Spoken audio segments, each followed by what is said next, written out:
देख रहे हैं आप और मैं हूं प्रियंका गुप्ता आपके साथ। बुलेटिन की शुरुआत करेंगे साउथ कश्मीर से आ रही बड़ी खबर के साथ, क्योंकि साउथ कश्मीर के शोपियां से खबर सामने आ रही है कि टीआरएफ यानी कि द रेजिस्टेंस फ्रंट ने अब नशेड़ियों को अंजाम भुगतने की चेतावनी दी है। टीआरएफ ने शोपियां में पोस्टर लगाकर नशेड़ियों को चेताया है कि अगर वो नशे में मुलव्विस रहेंगे तो वो टीआरएफ की गोली का निशाना बनेंगे। आपको बता दें कि जिस तरह से बताया जा रहा है कि सुबह फजर की नमाज के बाद जामिया मस्जिद में टीआरएफ द्वारा पोस्टर लगाया गया है और इस पोस्टर पे मेंशन किया गया है कि अगर कश्मीर में कोई भी नशे में मुलव्विस रहता है तो वो टीआरएफ की गोली का निशाना बनेगा। तो चलिए रुक करते हैं शोपियां का। शोपियां से हमारे सीनियर साथी इरशाद फोन लाइन पर ज्वाइन कर चुके हैं। इरशाद, बताइएगा इस खबर के हवाले से और क्या जानकारी है?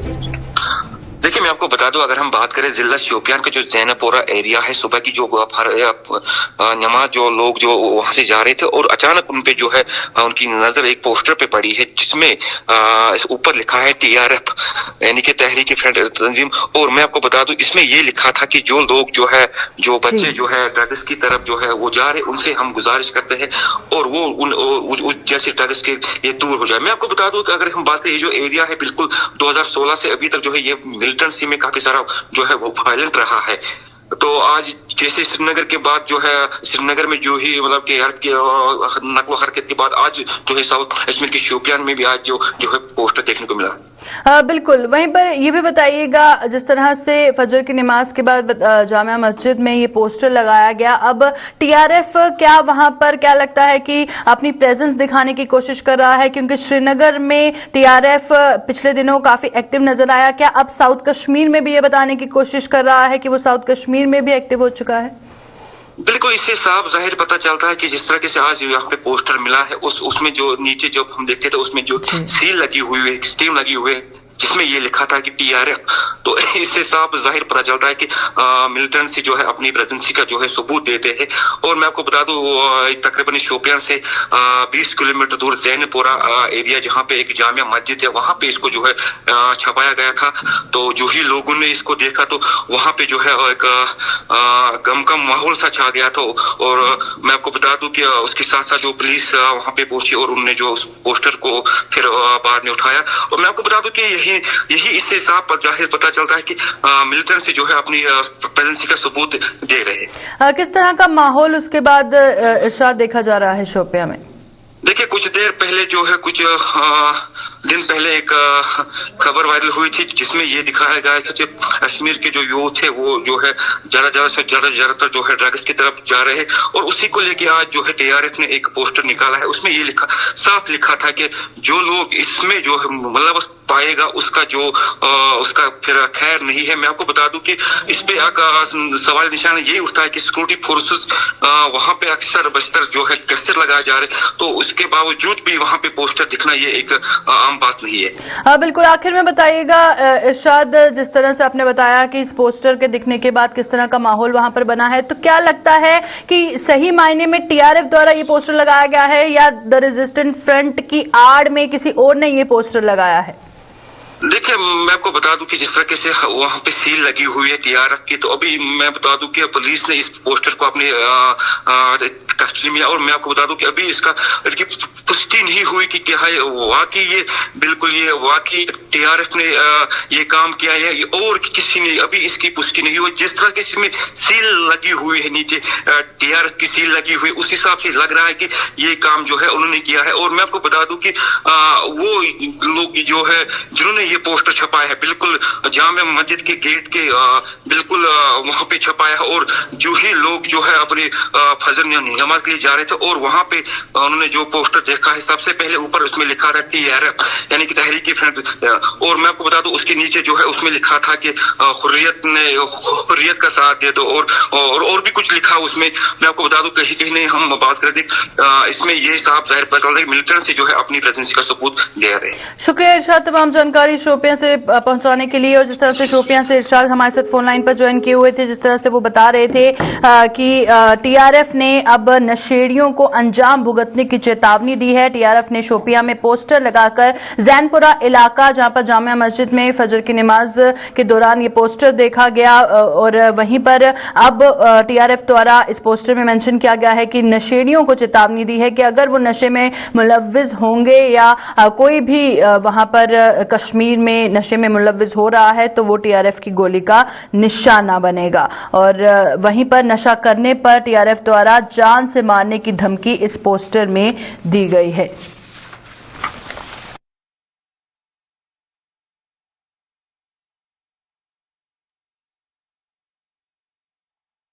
तो चलिए बढ़ते हैं आगे और अब फिर बात करेंगे साउथ कश्मीर की, क्योंकि साउथ कश्मीर से दूसरी बड़ी खबर सामने आ रही है कि मिशन कश्मीर पर पूर्व मुख्यमंत्री गुलाम नबी आजाद निकले हैं और आजाद आज अनंतनाग में एक जनसभा को संबोधित करेंगे। कांग्रेस के कई अन्य नेता भी पहुंच रहे हैं अनंतनाग और वहीं पर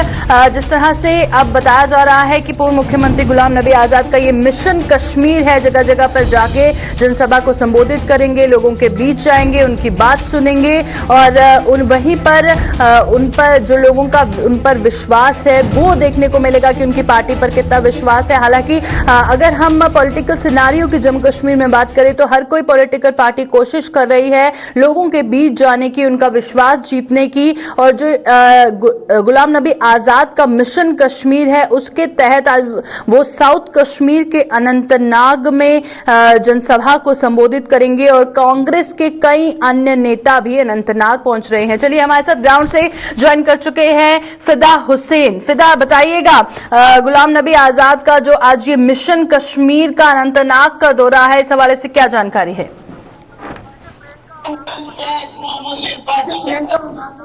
जम्मू के बाद गुलाम नबी आजाद रियासत के साबिक वजीर आला रहे हैं, उनका मिशन कश्मीर जो है आज शुरू हो रहा है और मिशन कश्मीर का आगाज उन्होंने कुलगाम के तिरसर से किया है, जहां पर वो एक भारी जनसभा से संबोधित कर रही है। संबोधित में क्या कहता है गुलाम नबी आजाद पर सबकी नजर है, क्योंकि यहाँ पर देखा जा रहा है कि जिस तरह से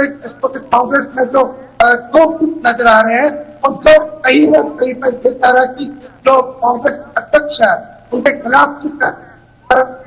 मोर्चा संभाले हुए है कोई बात लोग हुए हैं। आपको बता दूं कि ये पहली जनसभा है दक्षिण कश्मीर के जिला कुलगाम में, जहाँ पर रियासत के साबिक वजीर आला और अगर हम केंद्र सरकार के की बात करेंगे जो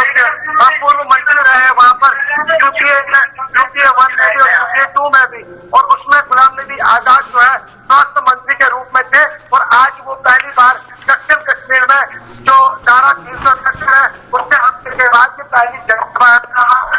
में मैं आपको बता दूं कि यहाँ पर कांग्रेस के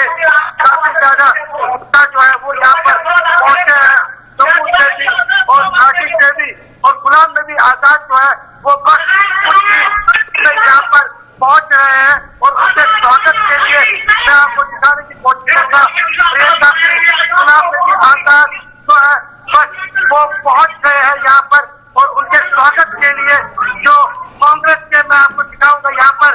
कुछ तस्वीरें दिखाऊंगा। यहाँ पे कांग्रेस के बड़े अधिकारी जो है वो यहाँ पर पहुंच गए हैं, जिसमें पूर्व जो विधायक है वो है, पूर्व मंत्री है वो यहाँ पर है, सीएम जरूरी है जम्मू से विकास रसूल की बात करेंगे वो यहाँ पर पहुंचे हुए हैं, मोहम्मद अमीन भट्ट, गुलाम नबी मोंगा, ऐसे बहुत सारे नेता है कांग्रेस के जो यहाँ पर पहुंचे हैं और गुलाम नबी आजाद जो है वो बस पहुंच गए हैं और 1 या 2 मिनट में वो इस जलसे गाह में पहुंचेंगे जहाँ पर वो कार्यकर्ताओं से संबोधित करेंगे। लेकिन ये काफी अहम माना जाता है क्योंकि दक्षिण कश्मीर जो प्रियंका मैं आपको बता दूं दक्षिण कश्मीर में गुलाम नबी आजाद जो है वो बस पहुंच गए हैं। यह गुलाम नबी आजाद जिस गाड़ी में वो सवार है वो यहाँ पर पहुंच गए हैं और गुलाम नबी आजाद जिस तरह से मैंने कहा कि धारा 370 हटने के बाद पहली बार जो है यहाँ पर ये जनसभा हो रही है और इस जनसभा में क्या भारी भीड़ देखने को मिली और दक्षिण कश्मीर जो कि काफी माना जाता है और उस दक्षिण कश्मीर में बड़ी है क्योंकि जिस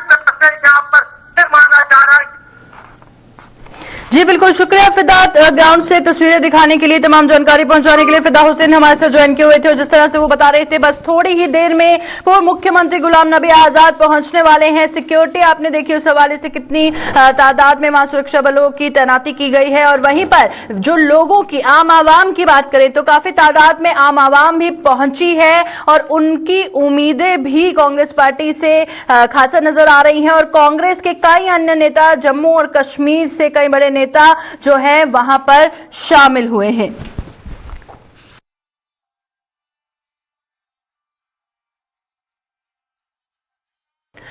जहां पर हर पॉलिटिकल पार्टी ये कोशिश कर रही है कि आम आवाम का विश्वास जीता जा सके, वहीं पर दूसरी ओर आपको बता दें, रामबन से खबर सामने आ रही है कि नेशनल कॉन्फ्रेंस आला कमान आज चनाब रीजन का दौरा जारी है और उमर अब्दुल्ला आज रामबन जिले में जनसभा को संबोधित करेंगे। पार्टी नेताओं और कार्यकर्ताओं से भी बैठक वे करेंगे और चनाब रीजन के अन्य जिलों का दौरा भी उमर अब्दुल्ला करेंगे। तो हम आपको बता रहे हैं जहां लगातार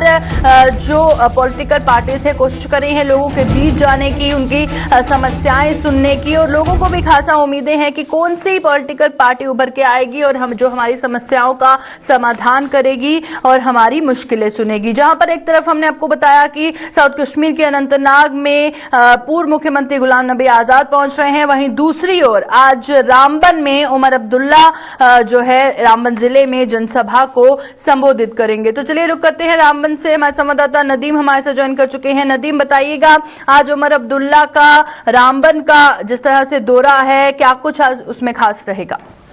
जी बिल्कुल, देखिए प्रियंका, मैं आपको एक चीज बता दूं, क्योंकि हमने देखा कि पिछले एक महीने से जम्मू कश्मीर के चिनाब वैली की बात करें या अगर हम यूटी की बात करें तो हर जगह पे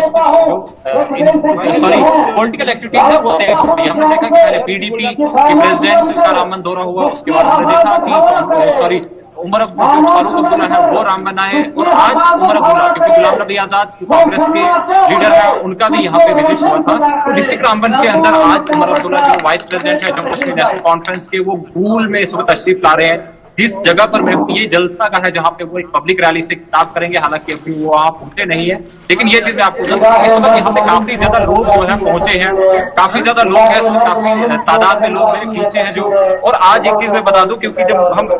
जम्मू कश्मीर नेशनल कॉन्फ्रेंस की बात करें तो हर तरफ कहीं ना कहीं हम देख रहे हैं कि जो नेशनल कॉन्फ्रेंस है, नेशनल कॉन्फ्रेंस में जो लोग हैं वो दूरियां इख्तियार कर रहे हैं, लेकिन जिस कंस्टिट्यूंसी में इस वक्त हम है, ये वो कंस्टिट्यूंसी है जहां पर डीडीसी इलेक्शन में यहाँ की जो डॉक्टर शमशाद खान की डीडीसी चेयरपर्सन जो है, उन्होंने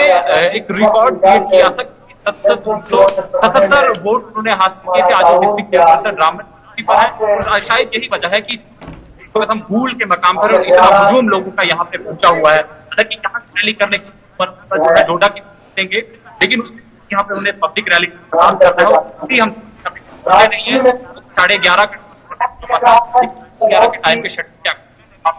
है, लेकिन ये चीज हम देखें कि लोग बेसब्री से यहाँ पे इंतजार कर रहे हैं। कहीं ना कहीं चीज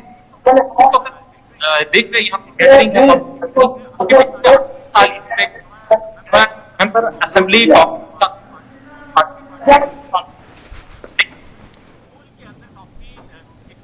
जो है इससे काफी गैदरिंग दिख रही है, और कहीं ना कहीं ये चीज साफ होती है कि Jammu Kashmir national conference DDC election की तरह आज की डेट में भी यहाँ पे काफी मजबूत नजर आ रहे हैं। जी प्रियंका, बिल्कुल, और साफ तौर पर हम तस्वीरों में देख पा रहे हैं नदीम की काफी तादाद में लोग वहां पर मौजूद हैं। लोगों से आपने बातचीत करने की कोशिश की, कितनी उम्मीदें उनकी बंधी हुई हैं अगर हम बात करें नेशनल कॉन्फ्रेंस से, और वहीं पर आज उमर अब्दुल्ला के दौरे को लेकर कितना उनमें उत्साह है?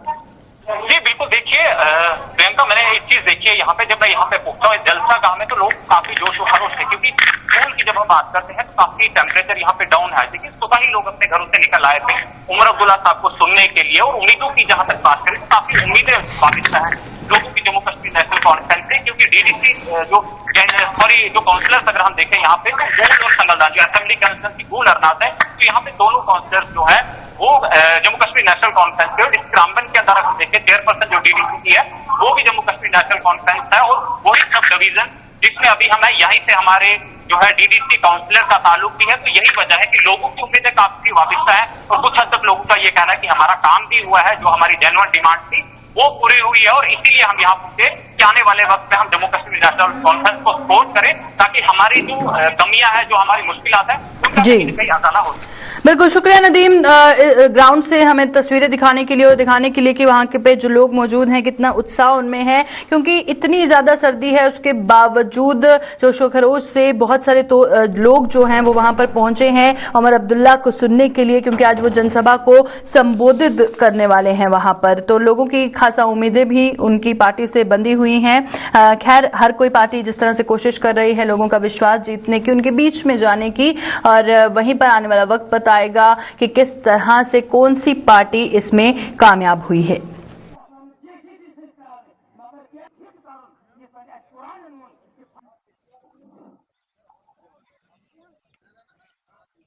तो चलिए अब रुक करते हैं किश्तवाड़ का, क्योंकि किश्तवाड़ से खबर सामने आ रही है कि किश्तवाड़ से जंस्कर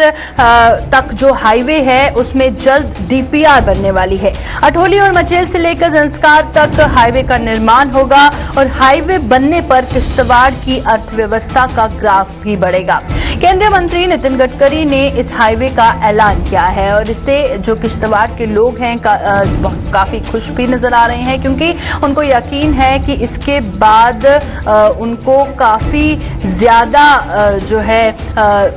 सहूलियत होने वाली है और साथ ही साथ बहुत फायदा भी उनको होने वाला है। तो किश्तवाड़ की हम बात कर रहे हैं, क्योंकि किश्तवाड़ से जंस्कर तक हाईवे की जल्द डीपीआर बनेगी और अठोली और मचेल से लेकर जंस्कर तक हाईवे का निर्माण होगा। चलिए रुक करते हैं किश्तवाड़ से, हमारे संवाददाता ज्वाइन कर चुके हैं अजय शान, बताइएगा इस जब से ये खबर आई है तब से वहां पे क्या कुछ रिएक्शंस देखने को मिल रहा है? सबसे पहले बताइएगा जो वहां के लोग हैं, आम आवाम है, उनका क्या कहना है इस पर? देखिए प्रियंका, ये जो बॉर्डर इलाका है एक पिछड़ा हुआ इलाका है। यहाँ पर विकास के नाम पर ज्यादा कुछ देखने को नहीं मिल रहा है, जिसका कारण ये है कि यहाँ पर रोड कनेक्टिविटी हर इलाके में नहीं है। हालांकि इस जो सब डिवीजन बॉर्डर है इसकी जो सरहदें हैं हिमाचल और लद्दाख के साथ मिलती हैं, लेकिन न जाने इसको नजरअंदाज किया गया था। अब जबकि एक नई नेशनल हाईवे किश्तवाड़ का जो अठोली से लेके मचेल से जांसकाट के लिए निर्माण करने का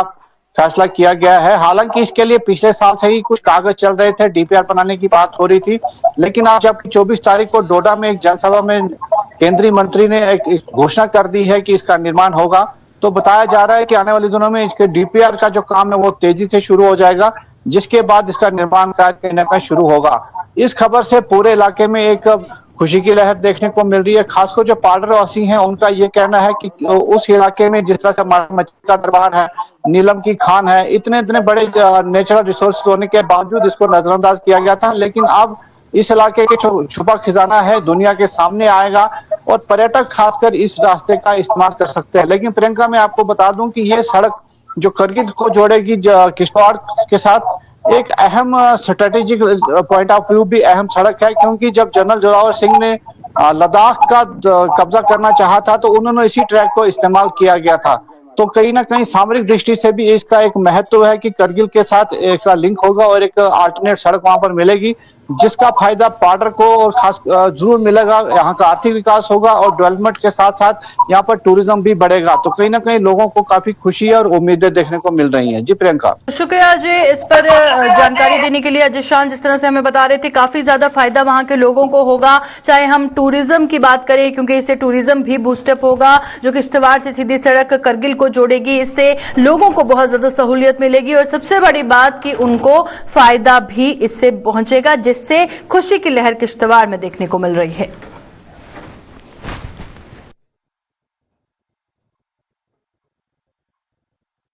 तो चलिए अब रुक करते हैं पुंछ का, क्योंकि पुंछ में डेवलपमेंट के जो बड़े बड़े वादे किए जाते हैं वो ग्राउंड पर खोखले नजर आ रहे हैं। पुंछ में पिछले साल से सभी पार्कों पे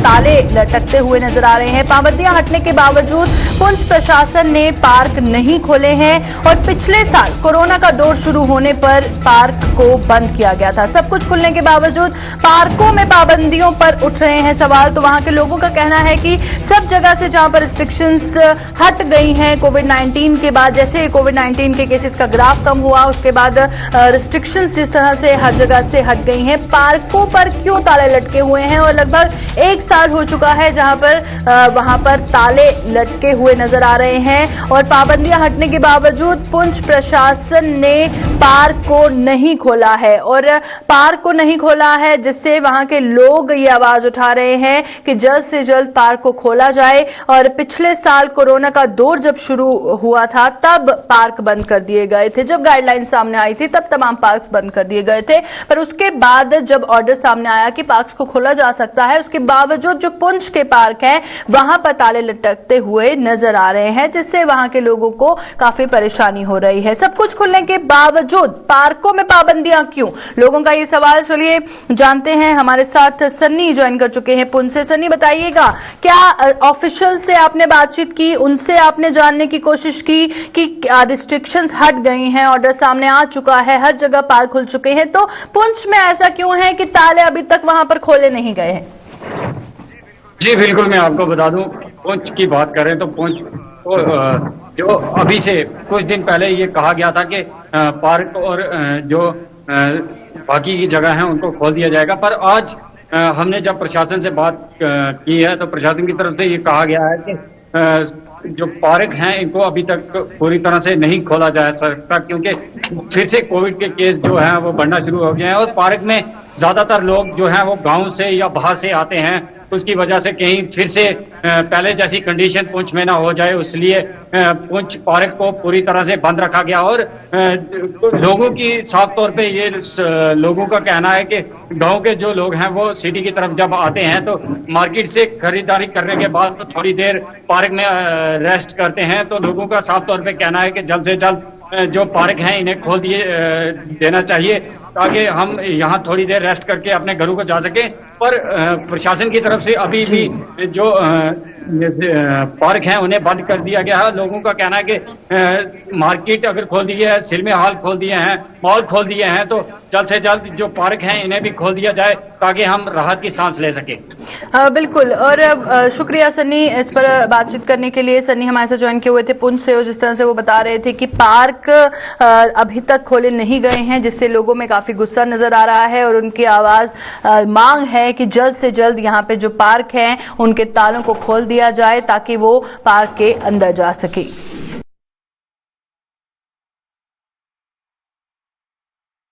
बीएसएफ ने अपने स्थापना दिवस के उपलक्ष्य पर विभिन्न गतिविधियां शुरू कर दी हैं और बीएसएफ का स्थापना दिवस 1 दिसंबर को मनाया जाएगा। देश की प्रथम रक्षा पंक्ति के ये प्रहरी सीमाओं की सुरक्षा के साथ साथ समाज के प्रति भी अपनी जिम्मेदारी निभा रहे हैं और स्थापना दिवस के उपलक्ष्य पर बीएसएफ की 46वीं बटालियन कानाचक में एक कार्यक्रम का आयोजन कर जहां रक्तदान किया, वहीं एक मेडिकल कैंप का आयोजन कर ग्रामीण हलकों के कई लोगों के स्वास्थ्य की भी जांच की गई। इसके अलावा कुछ दिव्यांगों में भी जरूरत का सामान वितरित किया गया।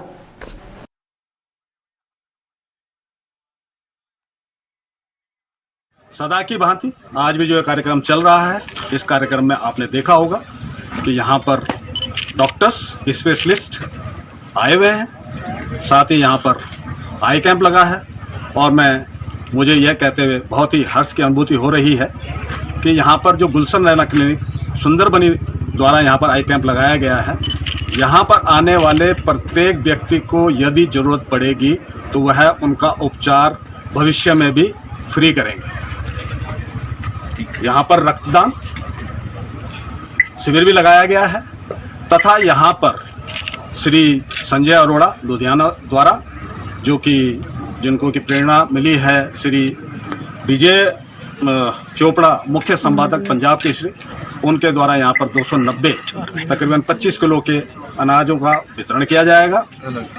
साथ ही आपने देखा रोटरी क्लब द्वारा यहाँ पर व्हील चेयर्स और हियरिंग एड और रेड क्रॉस सोसाइटी द्वारा यहाँ पर 100 कंबल और रक्तदान शिविर लगाया गया।